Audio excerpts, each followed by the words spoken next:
The Mayo Experience. That Mayo Experience. That Mayo Experience. That Mayo Experience.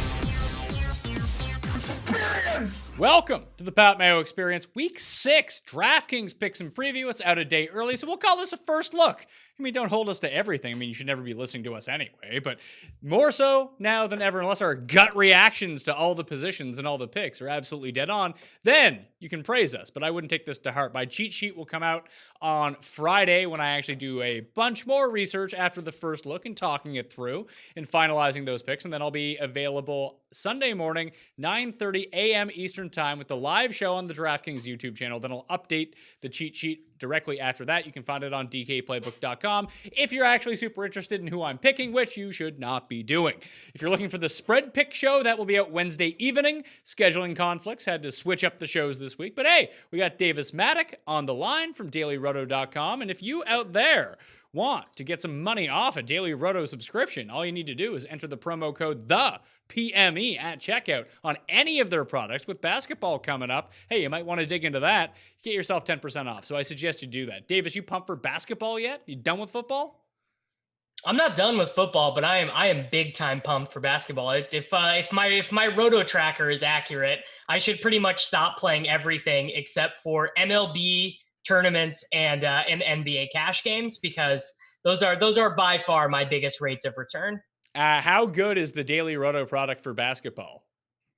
I mean, if you are not using the Daily Roto NBA product, it is just true that you are losing to the field.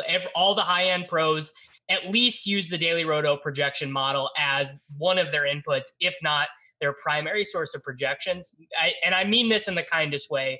No one else is close to what Drew and Mike do in NBA, and I'm not involved with it at all, so you don't have to worry about me meddling with it. Yeah, even better. I mean, that's probably the best selling point that you could have put on it. So like I mentioned, promo code THEPME at checkout. Football, basketball, baseball, whatever you want to do, get yourself some cash off the product. But if you want to get into a draw for 20 DK bucks, easy ways to do so. And you can use it to play in the Pat Mayo Experience Listeners League, which you can find the link to in the description of this podcast or video. It's rake free. I suggest you join it. Enough people fill it up early and you reserve your spots, and we'll make it bigger for next week, which means more rake-free money, which is just free money for all of us because it's the best tournament on DraftKings. So go do that. But if you want to get in the draw for 20 DK bucks, smash the like button for the episode. Leave your DraftKings handle in the comment section. Tell me the one player you need to have in all of your DraftKings lineups this week on the main slate for Week 6. So no early London game, no primetime games, just the main slate, because that's what we're talking about. Also, leave an iTunes review, a Spotify review, a Stitcher review, wherever you listen to the audio podcast, and subscribe and download the podcast. But that review, 5 stars, DraftKings handle, something you like about the show, and you will be in a draw for 20 DK bucks. Winners announced every single Monday. You want to get into this, Davis, starting with running backs? Yeah, dude, let's do it. Let's crush this. Let's get people ready. Christian McCaffrey's not on this slate, so I don't know what to do at running back. What do I do? You play fat Christian McCaffrey, who plays for the Jacksonville Jaguars. Leonard Fournette somehow has become one of the highest market share running backs that we have. One of the 3 running backs who's playing 90% of his team's snaps or more. We have him projected for about 80% of the team's rushing yards, and he has an absurd 16% target rate on the year for the Jaguars. Never thought I would see myself touting Leonard Fournette, especially as the very first guy. But $6,700 at home against the New Orleans Saints. It's just one of those things, man. He really has been too good to ignore at this point. So you think that Fournette is a better play than a slightly cheaper Le'Veon Bell with Darnold back? It's going to kind of depend on, because I think the total for that game might kind of shift throughout the week. But I mean, Le'Veon is a very good play. I think there's a chance that both of them end up being cash game plays. That's interesting. So if we go to the top of the pricing, Elliott on the other side of the ball is $8,500 against the Jets. Then it's Dalvin Cook in a tougher matchup against a very good run defense with Philadelphia. Kamara at Jacksonville is pure 8,000. David Johnson's dealing with this back problem. He's 7,600. You got Chubb, Fournette, Ingram, Le'Veon Bell, Gurley, Derrick Henry, and Chris Carson.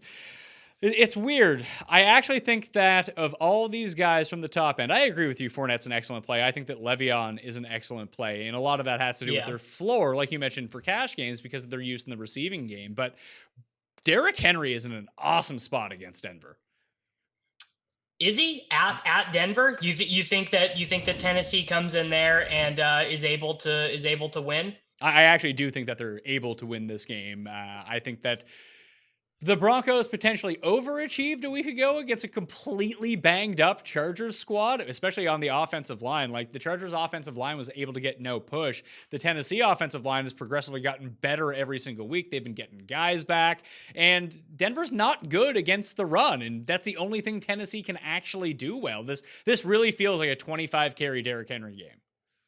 So your biggest issue is that right now 25 carries for Derrick Henry probably gets you 16 DraftKings points if he scores. No, it doesn't though, because if you're playing Derrick Henry, you have to work under the assumption that you get that big Derrick Henry play that he gets. Right. So yeah, if you're playing him, yeah, you just assume you're locking in the 76-yard touchdown on one of those 25 carries. Yeah, that would be the whole genesis behind the actual play. Like maybe he ends up scoring 2 touchdowns on 2 1-yard carries because they can move the ball down the field. But I think anytime that you play Derrick Henry, you have to factor in that he has the long touchdown potential. We see it. It actually happens a lot. So it's like when you play Barkley. Like Barkley's good for one of these like 60-yard runs a game. It's like, oh, all right. It just happens all the time.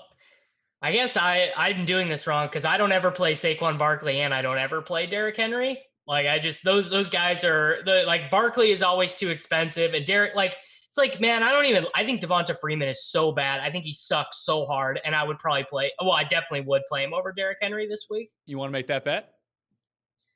Please don't make me bet on Devonta. These are like 2 of my least favorite players in all of sports, not even football, but I really hate both of these guys. I was just trying to give the viewers my sense of contempt for playing Derrick Henry on the road at Denver, given, how that I would rather play Freeman. Yeah, I would not rather play Freeman because he legit sucks. So he's like Derrick Henry without the big play upside because he's never scoring a 60-yard touchdown. No, I will probably play Henry in tournaments. Not a chance. I would play him in cash. Yeah, well, we don't even talk about cash on the show because cash is for losers, Davis. We're talking about trying to win $1 million. Yeah, I mean, I think there's probably. You definitely don't want to hear this, but Mark Ingram is probably a better $1 million play than Derrick Henry. Fuck that. Hard pass on that. I'd rather play Gus Edwards. I mean, Mark Ingram, and it's as someone who has Lamar Jackson in like every season-long fantasy team, it is unbelievably tilting to watch Mark Ingram get these easy touchdowns. It sends me to another universe of tilt that he is having this year because I have like no Mark Ingram. I never play him in DFS, and I always play Lamar Jackson in DFS.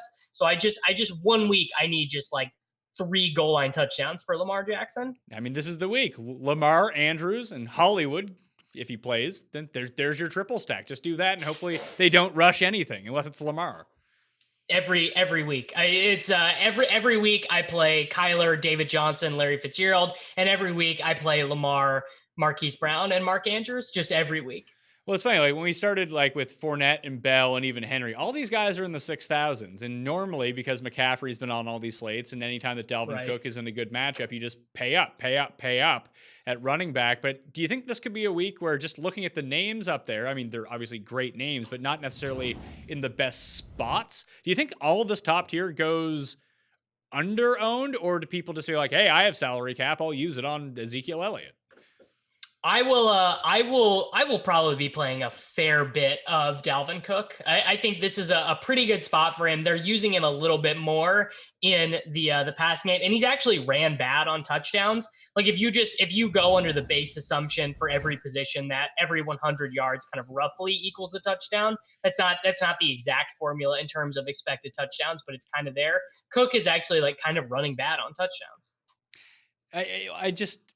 I just don't. Yeah, I'm with you on that. And his usage in the receiving game when he's not able to run actually mitigates a lot of the problems that he might have. You just give him extra touches, and then you get him into space, and he can break off one of these big plays. I just have a feeling no one's going to use either Kamara or Elliott. That's just my initial thought on it, just looking at the pricing, or Chubb for that matter.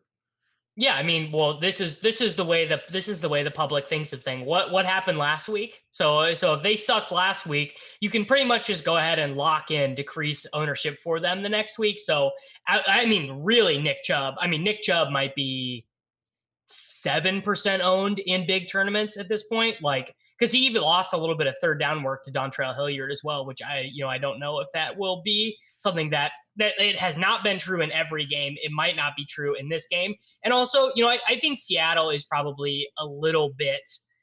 I mean, the market, like Las Vegas, does not think that Seattle is as good as other people do, because this game is very tight right now. Only Seattle is 1.5 point favorites against the Browns. Yeah, the Browns were 2.5 point favorites before the Monday night game. That would have been the parlay. Just the pick on the Browns parlay. You pick -5.5 for the 49ers and parlay that with, I don't even know if the book would let you do it, but parlay it with the Seahawks for week 6 against the Browns, knowing that if the Browns lose the first game, that line is immediately going to change. Yeah. I mean, in Canada, they probably let you guys do whatever you want with the books. It's a little bit different for us here in the States. No, that's a bummer. So, any David Johnson, do you think? Like, will people be scared off because of the injury? So, I guess the one question is, do you think he plays? If he plays, do you play him? Or do you just wait and see and maybe use Chase Edmonds if it comes down to it? DJ is going to play, and DJ is definitely going to be in my lineups. I've said this every week, I think, but this is finally going to be the week where the Arizona Cardinals score 30 points and Kyler Murray actually runs good instead of bad on touchdowns. But if David Johnson does not play, I might just play Chase Edmonds in everything. And all of my lineups, I just will press the lock button and play him in, 1,200 lineups or whatever. There will not be a better play on the slate than Chase Edmonds with no David Johnson. Yeah, $4,600. That would be an auto play. Like, even just looking down in that tier, there's actually some good, like, just looking down at the very bottom of the list here, there's actually some decent plays this week, I think, from down here. If you want to save money at running back, which is something that we haven't really seen the past few weeks, like, I don't love Jordan Howard, but I don't mind Miles Sanders. Like, it's a bad matchup against the Vikings, and it's presumably going to be difficult to run.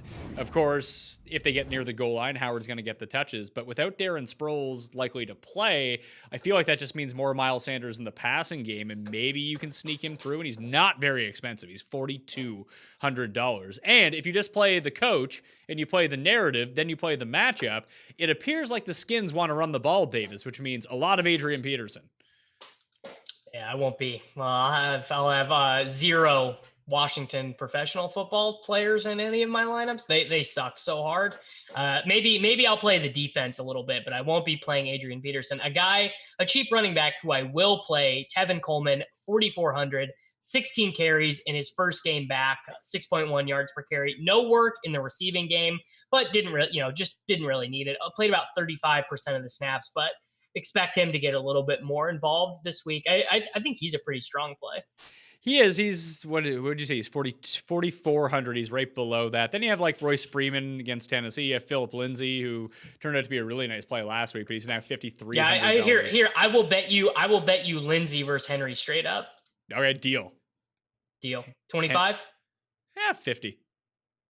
Okay, booked. Henry v. Lindsay, $50. And I got Derrick Henry, Davis. I wonder if our projections agree, or okay, yeah, I did. We have Lindsay 2 points better. You have Lindsay 2 points better than Derrick Henry? Mm-hmm. You watch out. So that's pure DraftKings points, right? So bonuses included? Yeah, I mean, I don't think Lindsay's even come close to hitting him. Oh, no, he did hit the bonus last week, but it's mostly just that he's the primary goal line back, and he actually runs pass routes, and Derrick Henry does not. Derrick Henry loses all that to Dion Lewis. Yeah, but the market share of touches for Derrick Henry in that backfield, although Dion Lewis plays 40% of the snaps, he never touches the ball. Yeah, it's like Giovanni Bernard, right? Giovanni Bernard actually plays a bunch of snaps and just literally never touches the ball. It's crazy. Some other, like, what do you think people are going to do at running back? Do you think people are going to like do the double pay up, pay down? Because like I said, there's options down here, whether you like Tevin Coleman, whether you like Adrian Peterson. Carlos Hyde is actually in a pretty good spot against Kansas City at $4,400 for the way that they use him. Like he's actively not good, but the Chiefs run defense is also not good.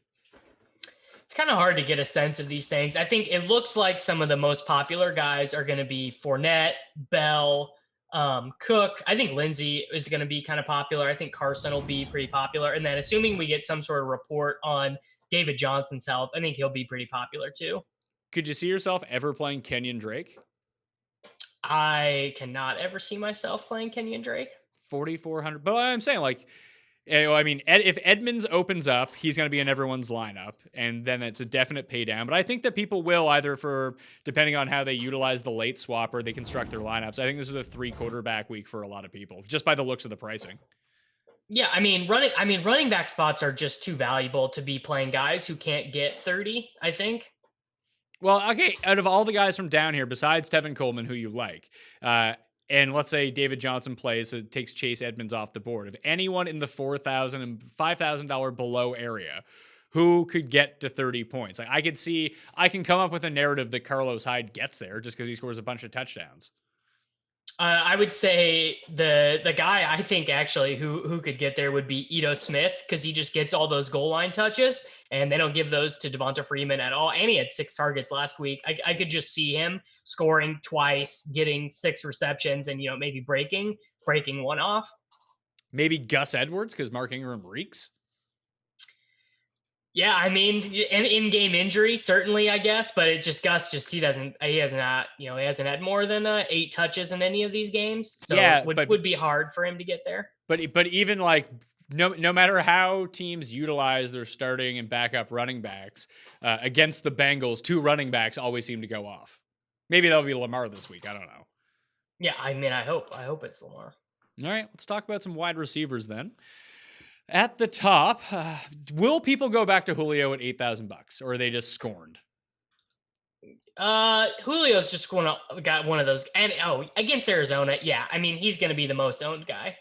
I don't know if he is or not. Like, I think Cooper Kupp at $7,100 is objectively the best play on the slate for receiver.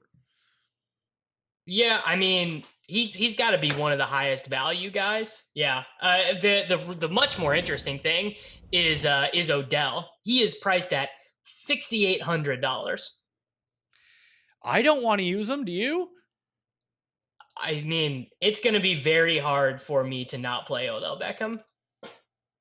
I think you'd be better off, like, both guys on either side of him, I think, are just better plays. Whether it be Thielen, who's in a great spot against Philly, or if Tyreek Hill plays, just wait it out and play Tyreek Hill instead. I'd rather gamble on a gimpy Tyreek Hill at like 60% than Odell at this point.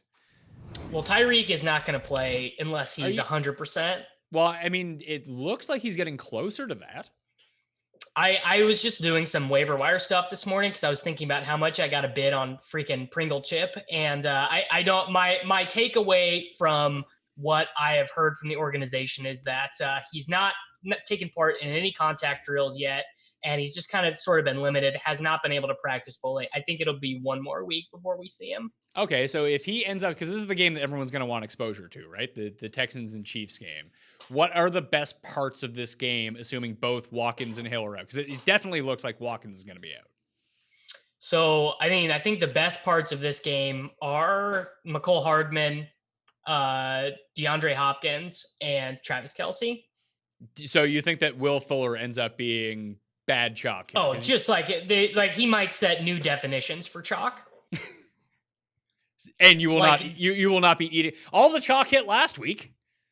I will only play him. I will set a rule in the Daily Road Optimizer where he has to be in, like, so if Will Fuller's in a lineup, it has to be with Deshaun Watson or Mahomes, and then that'll correlate with my rule where, because both of those guys are so expensive, I will also have them, minimum double stack. So basically Fuller will only make my runs if he is in a game stack. How much is Pringle on this slate? Dude, they messed up. I can't even find him. He's 3,500. And so, I guess DraftKings didn't mess up. It's just they set the salaries out before this game happened. So if both those guys are at Hill and Watkins, how owned do you think? Like, will Pringle be higher owned than Auden Tate was last week? It'll be the same. Yeah, it'll be the same thing. 85, 90% in cash games, and I don't even know what Tate was owned, 40% and stuff in tournaments. But you just, like, is there any value to fading that? Yeah, there's tons of value in fading it. Would you cheap wide fade it receivers though? have. Depends on how many teams I was making. If I was making 20, yeah, I make crazy amounts of teams. So it's like a super risky position to full out fade that guy in that many teams. But yeah, if I was making 20 teams, unless it was a game sack, I'd just go 0. I think especially because there's not anyone super expensive you're trying to get in this week. Like unless you're playing double Elliott, Cook, Kamara, or whatever, you have room to get creative with these teams. I mean, you could go to the double Julio and DeAndre just because they let everyone down last week, and that's where you spend your money. Yeah, I mean, I definitely think just let me look at this real quick. Let me see the salary left. If you go Watson, Hopkins, Julio. You play Kittle at tight end, who's like the mega chalk. Let's say we get Edmonds in here, and we will throw who'd we say Le'Veon Bell, super valuable. Yeah, I mean, I think Pringle is going to be very chalky, dude. Very chalky. So if Hill and I mean Hill sitting benefits Hardman, we know that. If Watkins is out, it does seem to benefit Pringle the most. But this all just kind of leads to no one playing Demarcus Robinson. Yeah, and I mean Demarcus Robinson. So the reason why Demarcus Robinson is, I think, kind of like I think Demarcus Robinson, he plays the Chris Conley position, which is, he clears out space for Travis Kelce and the other guys. And if Robinson gets it done, it's going to be on very limited target volume, and Pringle is going to play that like the move role, and we saw that he immediately came in with 9 targets and. Watkins, 6, 8, 13, 11 targets. That role in that offense is just more valuable than the role that DeMarcus plays. All right. So what about these other 6K guys? Like we talked about Odell, but Thielen's there. I like Thielen a lot in this spot. I like him way more than Diggs. Boyd, Lockett, Hollywood Brown, Larry Fitzgerald, Terry McLaurin against a terrible Dolphin secondary. And it seems like no one really wants to start any of these Redskins. But even last week, he was still pretty good against the Patriots. McLaurin is fine. He's got like a pretty good air yards profile, and he does get valuable target. I mean, I will absolutely not be playing a wide receiver who catches passes from Colt McCoy. Just no way, not interested. But it was fine when it was Case Keenum. Case Keenum pushes the ball a little bit. He is not afraid. Like he's not afraid to turn the ball over. Colt McCoy is super afraid to turn the ball over. That's like what coaches like about him. Think that I'll lock in Cooper Kupp. Like I said, I think that he's the best play at receiver here. Dude, Amari Cooper is $100 cheaper. That's fine. I think Cooper Kupp is better. Cooper Kupp, I mean, well, maybe. I don't know. It's very close. Not enough for me to lock any. Like I would not lock in either one of them. Yeah, but I'm probably going to play like 5 lineups. I want to make sure I have max exposure. I mean, we have Cooper Kupp for more points than Amari Cooper, which I am just like I'm looking at this just shocked. How does that surprise? I haven't rated as my like in season long fantasy. There is no wide receiver I would play over Cooper Kupp this week, especially if Cooks is out. Because it violates like core tenets of my beliefs. Cooper Kupp is not fast and not a special athlete, and Amari Cooper is like the most athletic dude in like the NFC. That's real racist, Davis. I'm sorry to tell you. I mean, it doesn't have anything to do with his color. I hate all slow NFL players. I think it's such a disadvantage to be slow in the NFL. And Cooper Kupp is playing a different role. He's playing a different way this year. He was really good catching touchdowns, like being a red zone threat for them last year. But now the dude is out there looking like he looks like Julio Jones. Like he's just bowling dudes over and running away from guys. It's crazy. So you would not endorse my Cooper Kupp, Adam Thielen lineups? Maybe I'll get Julie. Thielen is really athletic. Thielen's really fast. So I mean, I think you could build around those two guys this week if you really wanted to, and they're expensive, but they're not super duper expensive. So I think Thielen seems like a little bit of like I think that's a little bit of whatever I saw last week is going to happen this week, because he only saw 8 targets. The passing volume in this offense still is not good. Yeah, but it should be a lot higher against Philadelphia, and it's an easier matchup somehow than against the Giants. Well, I mean, I don't weigh. Like, I don't know. What are the Philadelphia corners really bad? I don't weigh that stuff super heavy. The entire secondary is putrid. Yeah. Okay. Let's see. We have Thielen. Who are we? We're comparing Thielen to who? We have Thielen projected well, but like in terms of like value, like we have Odell way better. Yeah, I mean, what do you have Odell projected for? Somewhere around like 18, 19 points? Yeah, 19. Yeah, he's not getting there, man. Man, I don't know. I somehow have to think that Baker is not this bad, although he real like it's crushing to see how bad he's been playing because I really like Baker. And I thought this Brown stuff was going to work, and it just kind of seems to me like Baker is really regressing, not handling like any of this pressure very well, both in terms of off the field stuff and just being really bad under pressure in the pocket. And it seems like the coaching staff has no idea what to do. Like they do not know how to make things easier for him, which is wild because it seems so simple. Any chance you think we get Christian Kirk back this week? Because I don't, which means I'm going to be sucked into playing one of these loser Cardinals receivers that aren't named Larry Fitzgerald, and I'll pick wrong and they'll have 0 points. Keyshawn, bro, 7 targets last week. He could have 7 targets and a carry last week. Man, I will be playing Keyshawn again for sure. But it was Sherfield who every time that they got close to the end zone, they were trying to throw it to Trent Sherfield. Yeah, and that stuff is just gonna just be different every week. I think with what they do close to the end zone. I mean, Sherfield only had 3 targets, but he did have one like just dead in the end zone. I think Keyshawn is the one who just straight up played he just subbed in for Kirk's position. Well, I mean, there's a possibility that Damiere Byrd comes back too, and he was playing like 98% of the snaps before he got hurt. Yeah, and that's who Sherfield was feeling in for. I hope Damiere Byrd does not come back because I don't want to be forced to make a decision for him at 4,100 in my Kyler stacks. Anyone in the 5Ks stick out to you as like a good play? Because the only one I can find, like, I'd rather play Jarvis Landry over Odell for the price point. Oh my dude, the 5K is loaded. We got Ridley, we got Woods, we got Gallup, we got Shark, we got Hardman. I think all of those guys are we got Cortland Sutton. I think all of those guys are totally guys I'll be loading up on in tournaments. Shark's gonna be tough. Like he can definitely break it, but Lattimore's been shutting everyone down. He's gonna be on Shark. He shut everyone down the last 2 games and then was absolutely horrible the previous 3 games. You're not going to find someone who pays less attention to like wide receiver, cornerback, impacting projections than me. Yeah, I think it's something pretty valuable to look at, especially if you're weighing between 2 guys that are close. I think it's something that people really use because it's something that just seems simple and it's easy to make a decision based off of that. But I've never seen anyone do like any kind of qualitative study onto like how much of an impact it actually has. Isn't this what Clay does every single week? Well, he does. He puts them out, and I mean, all of Clay's work is really valuable. But he doesn't like. As far as I am concerned, he's not done, or as far as I'm aware, he's not done in the analysis as to is this stuff sticky year to year? Is it sticky week to week?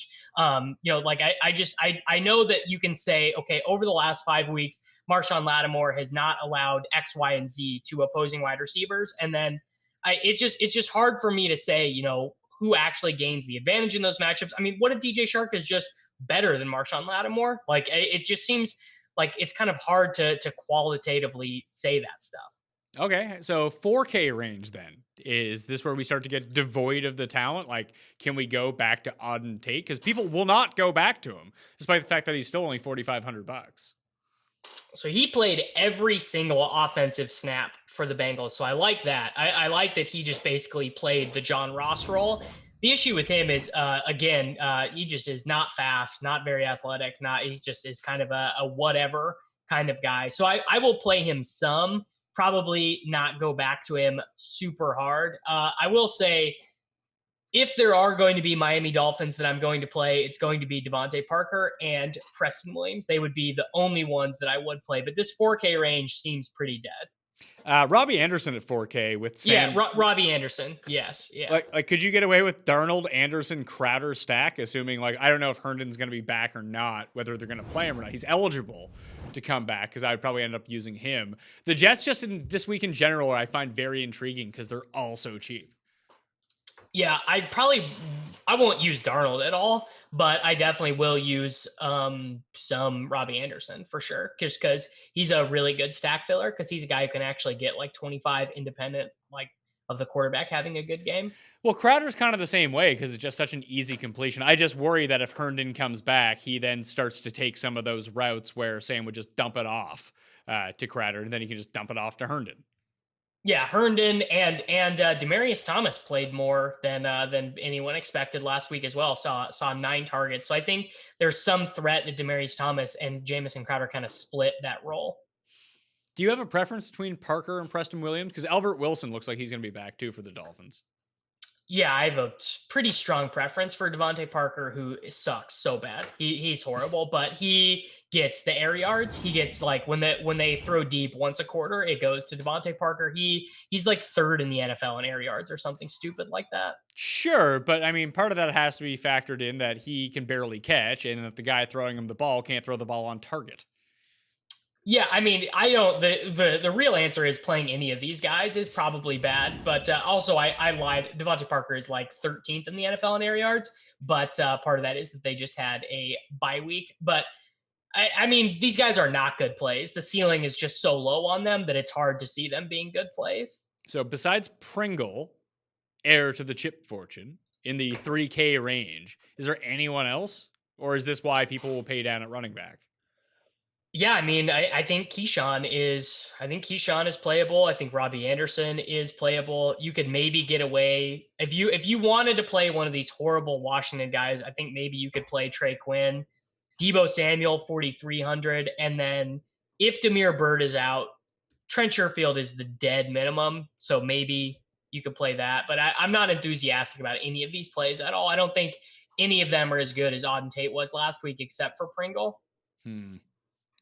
Demaryius Thomas, Marquise Lee. Yeah, this isn't great down here. I'm not going to lie to you. Oh, Marquise Lee is such a dude. That guy should just retire. Poor guy. He can't even be that old. He's coming off a knee injury. And he's been like, he just is not needed. DJ Shark is amazing. And DD Westbrook is a good slot wide receiver. And Chris Conley is performing perfectly fine in his role. They just don't need him. Well, I fell into this trap last week because I thought that Bradbury would end up doing a better job on DJ Chark. And like you pointed out, maybe the stuff doesn't matter and Chark goes off. If in this matchup, though, Lattimore does have a better game against DJ Chark, that would lead me to Dede, who is still seeing a bunch of targets, and he hasn't quite had the big game we've been waiting for. I think Dede's pretty strong. I think he definitely there's definitely just going to be some reversion towards the averages. I think Gardner just having a horrible game is certainly in play here. You know, he's playing like he's just been one of the best quarterbacks in the NFL. I like Gardner, and I think he is going to be a multi-year starter in the NFL. But the Saints defense is solid, and also there just is a chance that Gardner regresses to the mean expectation of a 6th-round undrafted or a 6th-round quarterback, which is not great. So, and Dede would benefit from that, right? Because he's the one who gets all those easy targets close to the line of scrimmage. I mean, Gardner's been good. I wouldn't say he's been great. He is horrible under pressure. He just like drops the ball sometimes. Yeah, I mean, and that happens, right? That is what you're going to expect from quarterbacks who were drafted in the 6th round. They're just not always going to smash. I see. I assumed everyone was like Tom Brady.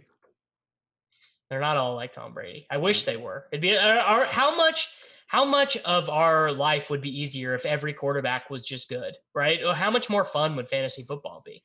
Oh, it would be significantly less fun because then we wouldn't be talking about Trent Sherfield. Dude, Kyler's good. Kyler's all right. He's fine.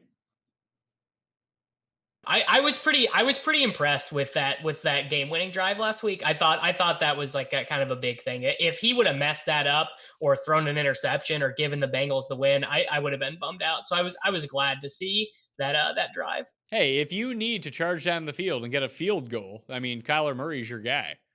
Oh, no doubt. I mean, those field goals. Zane Gonzalez has 17 field goal attempts through 5 weeks. It's so bad. Cliff is such a coward. It's so bad. I don't get it. Like, I thought his entire thing was like, oh, I'm going to run the air raid. We're going to be super aggressive. And like, oh, it's 4th and 1 from the 1. Better kick a field goal.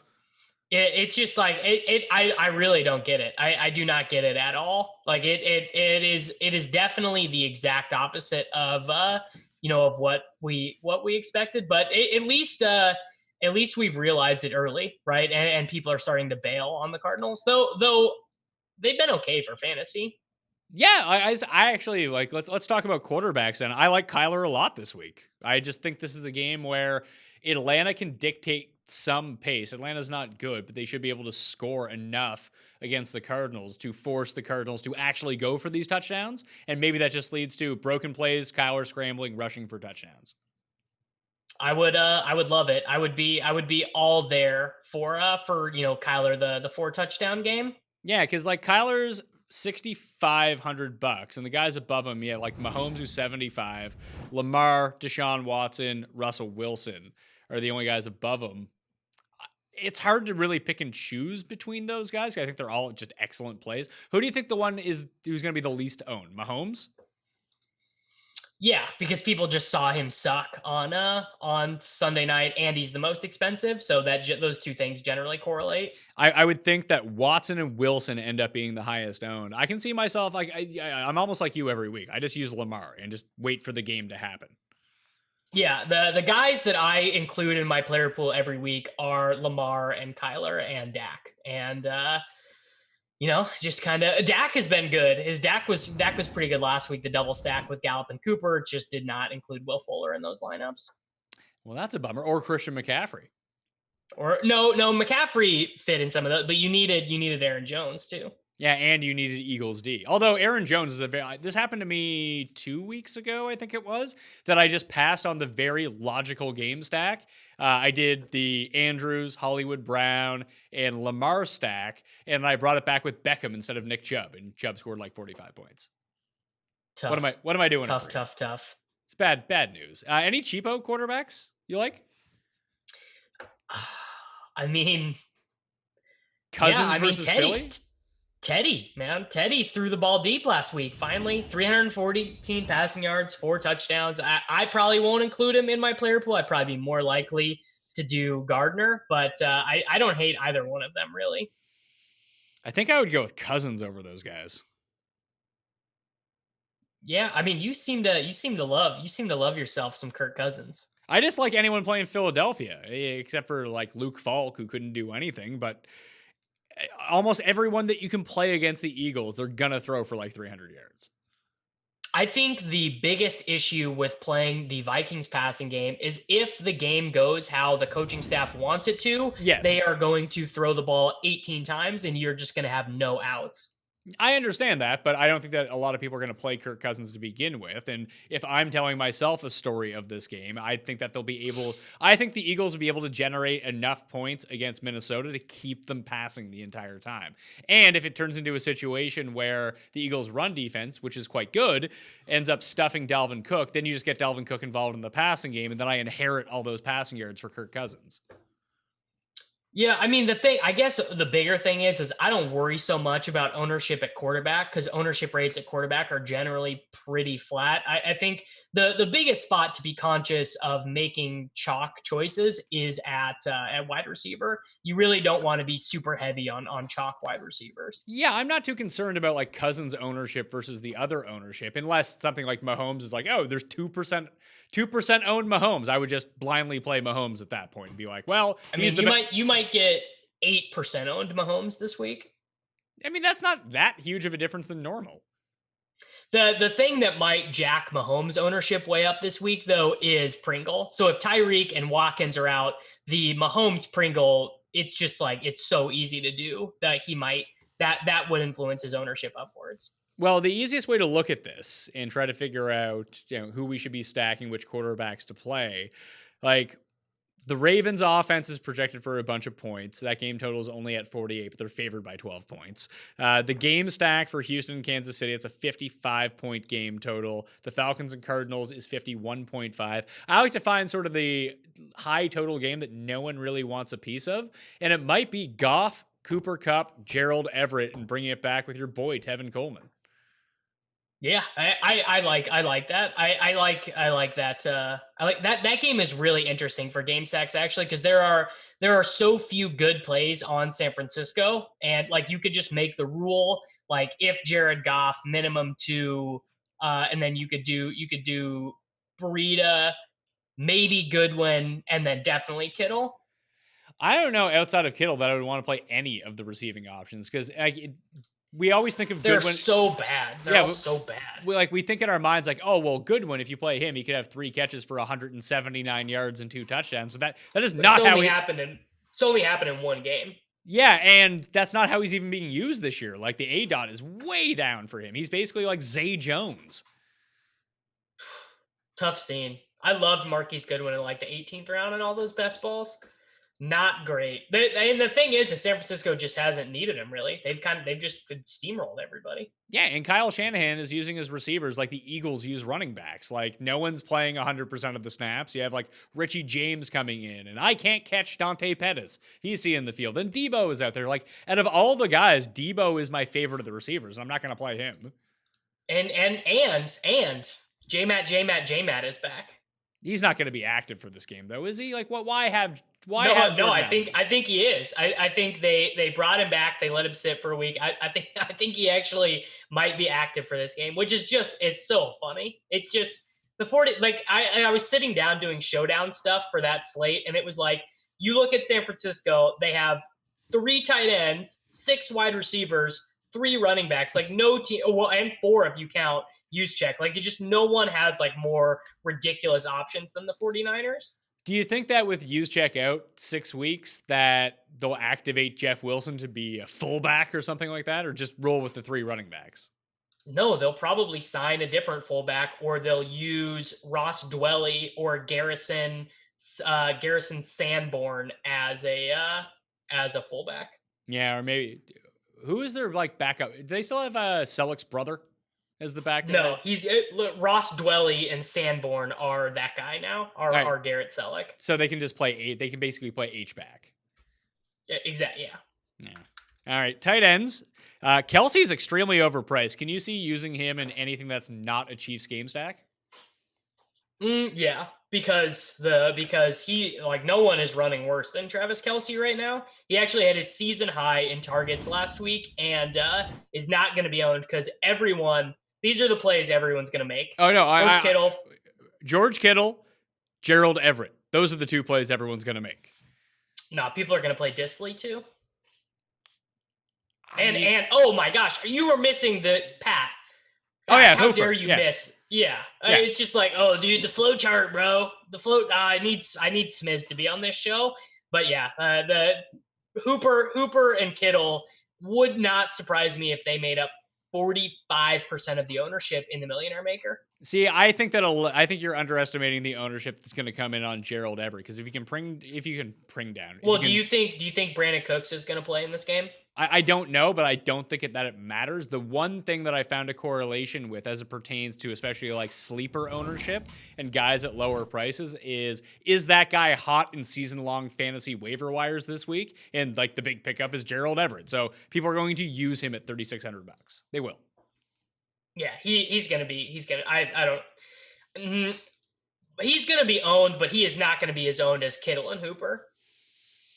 Maybe not. I can see Hooper. I can see $5,200 Gerald Kittle. That's crazy. That is absurd. He just had his one good game. Maybe he goes back to blocking again. I mean, he almost had 2 touchdowns in week 1, so it's like it was pretty close. He is such a crusher. George Kittle's so good. So at similar ownership and at similar prices, you would play Kittle over Hooper for sure? Oh, big time. Yeah. Hooper's been really good. Yeah, I love Austin Hooper. I think he's great, but his like 90th percentile outcomes are not close to Kittle's, and Kittle has a better median projection too. Although it's super close between the 2 of them. Well, no, it's not. They're like 4 points apart in our stuff. Does this mean that we're just going to have no ownership on Mark Andrews?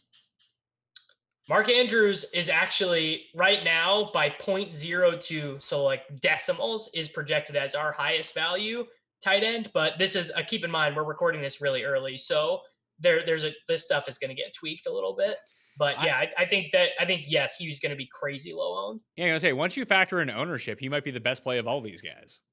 Yeah, I don't even disagree. Especially if we get a report, Mark Andrews, his foot doesn't hurt anymore, he's good to go. Marquise Brown's going to be limited.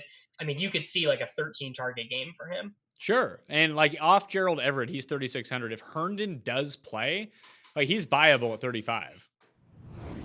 Yeah, I like him. The issue we've just seen this, guys coming back from these suspensions and from these holdouts, they just don't play their full complement of snaps right away. That's the only concern I have with him. Otherwise, I really like him. How about a guy who's definitely going to play the full complement? If no Jordan Reed or Vernon Davis around, you can get your main man, the Sprinkler, at $2,600 against the Dolphins.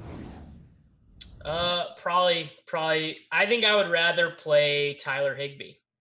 I can see like if you wanted to get off of Everett and just be like, oh yeah, everyone's on Everett, that definitely means Higbee's going to get all the touchdowns. I see that. Exactly. But this is a great spot, especially with Colt McCoy, like these high percentage, like low upside routes that screams Jeremy Sprinkle. Yeah, I'm like relatively interested in that.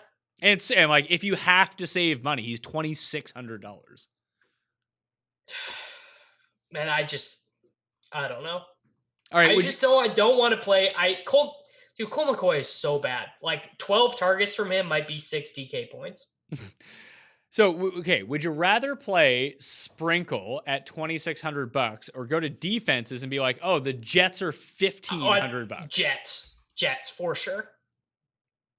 Yeah, not even close. Is it a good play? Like I can't figure it out. I don't know if it's a good play, but it's like all you really need is like 6 points for it to be fine. Not in a tournament though, because you're not getting away with 6 points.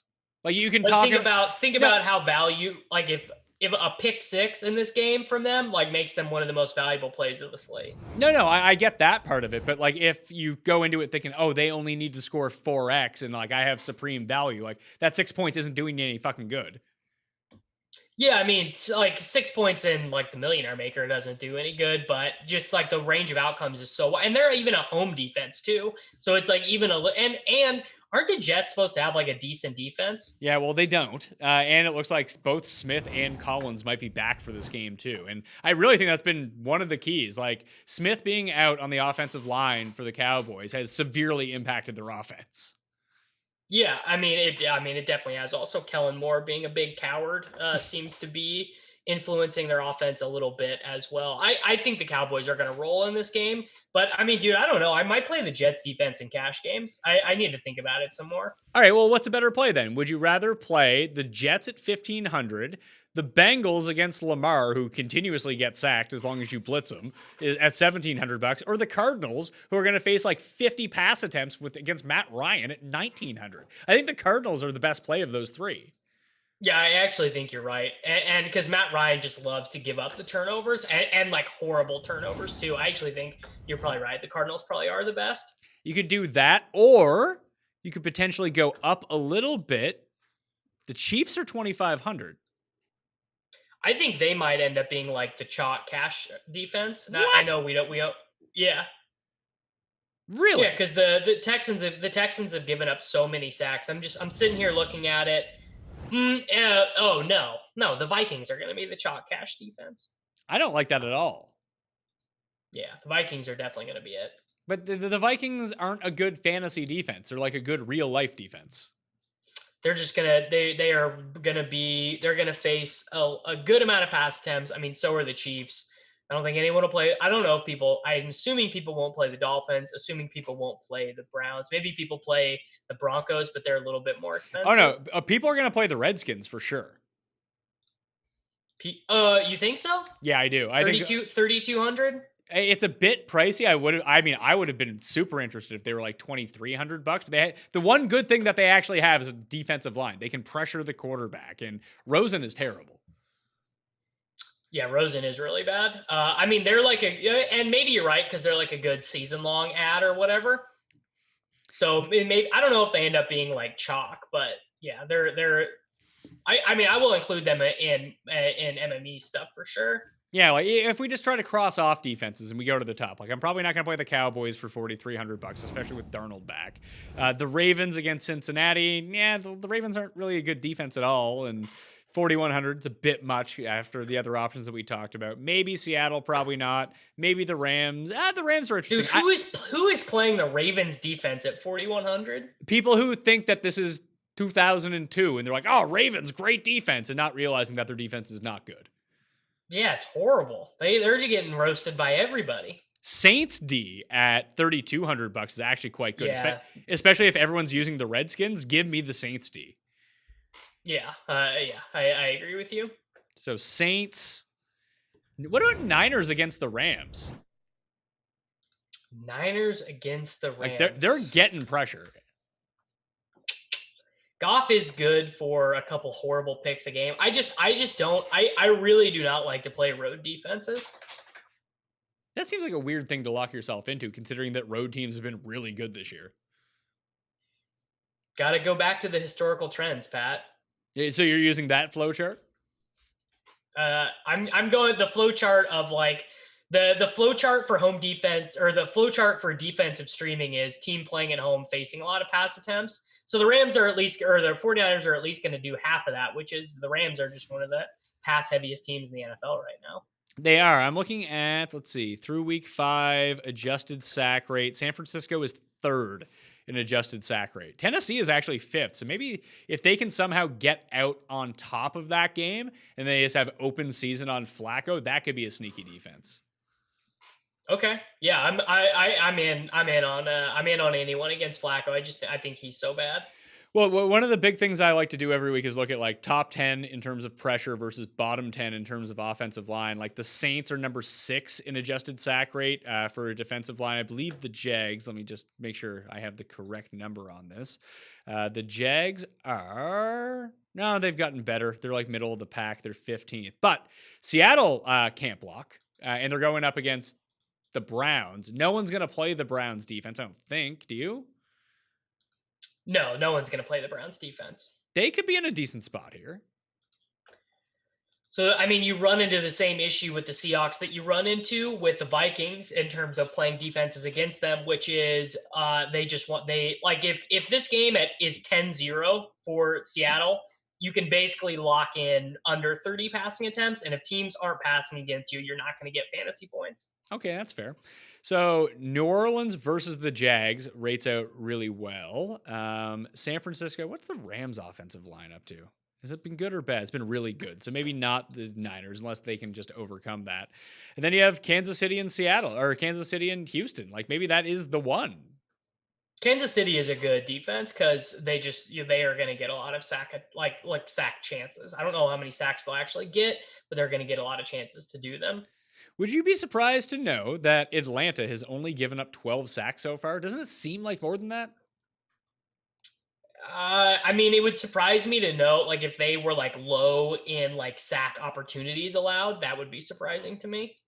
I'm trying to find where's Baltimore at in terms of like, even like they have no pass rush. They have 9 sacks so far this year. Yeah, they're not very good. Yeah, they're 26th in adjusted sack rate. It's not very good. Arizona is 18th. At least they have 12 sacks. I think I'm gonna. I could really see Arizona like winning someone the Millionaire Maker. Arizona D. Yeah, they're the Philly D of last week. Just like Matt Ryan just goes on the road, has this miserable game. Kyler just like dunks on him, and just because I think the Arizona is just not good, or Atlanta is just not good, and Ryan is just one of these. He just has these horrible turnovers. I'm trying to find like all the best teams in terms of sack rate are off of this slate, which is just really weird. Like if you look at the best defensive line so far in generating pressure, New England's number 1, Pittsburgh is number 2, Carolina's number 3. Green Bay is number 8. Chicago is number 9. The Giants are actually number 11. The Chargers are number 12. It's fucked. There's no really good defenses that you can go to. So yeah, I guess it's going to be New Orleans is probably the best play unless you just save all the money for the Cardinals and build the rest of your team strong. If I was going to say I need one defense to get me double-digit fantasy points, I probably would say the Broncos. Why the Broncos, though? Because this line suggests that Denver should be leading most of this game, and they have run so bad on defense this year. They only have 5 sacks on the season, despite having all these good players. I know Bradley Chubb is hurt, and if you just get Marcus Mariota dropping back 45 times in a game, that dude is just going to give up the sacks and give up the turnovers. Yeah, but he doesn't. That's the thing. He gives up the sacks, but he doesn't turn the ball over. And the line in this game would suggest to me that both teams are it's 2.5. Like they're not even getting the full 3 at home. That this just leads me to believe that both teams are just going to run the ball. Like I don't necessarily know if I would bet the under in terms of total points, but I would bet the under in terms of actual game runtime on TV. Yeah, maybe. Not maybe. You're definitely right. Both of these teams just want to run the ball. However, Mariota, if we want to play this game a little bit, he's definitely due for some regression. He has 0 interceptions on the year. His career rate's 2.4%. So he's got a little bit of regression to do. Yeah, but the thing is, he's not forcing, he's not good. I'm not trying to say Mariota's good at all, because he's not. Yeah, you're just saying he's not turnover prone. I'm saying that the reason that he's not turnover prone is because he's not forcing throws as he's about to get sacked. He's just ducking and covering with the ball and just taking sacks.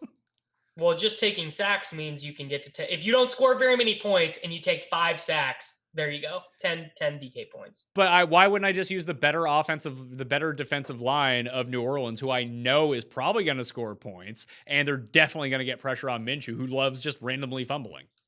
What if Goatner just goats on them, puts up 40, doesn't turn the ball over? Would you like to make that bet? I'll give you a 2-1. No, I wouldn't like to make that bet. Yeah, so I think the Saints are the clear answer might be it's not even Dallas, because I haven't even looked. Let me see who we have projected for the most points. I should probably look at that. We do have Dallas and Washington projected for the 2 most amount of points, but defensive projections, that's tough. I would say that defensive projections, like projecting a team defense, has to be the least accurate thing going. Yeah, it's not easy to do. All right. Any final thoughts on your early thoughts of the slate? Anything that you've come around to now that we've talked this through? It just seems like this, and this is the case with a lot of, once we get into the bye weeks and stuff, but injuries are huge here. Sammy Watkins, Tyreek Hill, and David Johnson injury news, that's going to determine, just base level construction for everyone's team in cash. And, 50% of teams in tournaments are going to be changed somehow reliant on that news. All right. So if we just pretend like all those guys are out, David Johnson, Tyreek Hill, Sammy Watkins, and you only had to play one of these guys, you could only have the room for them. And it was Chase. It would be Chase over Pringle. Chase, I would probably make Chase like running back 4 on the week or something if David Johnson doesn't play. Really? Running back 4? They don't have any backups, so they don't have any, they literally have not had another running back play a snap this year on Arizona. DJ Foster has yet to record a touch, and they are favorites against this. I think they're 1.5 point favorites. So that might not be right by the time that this line comes out.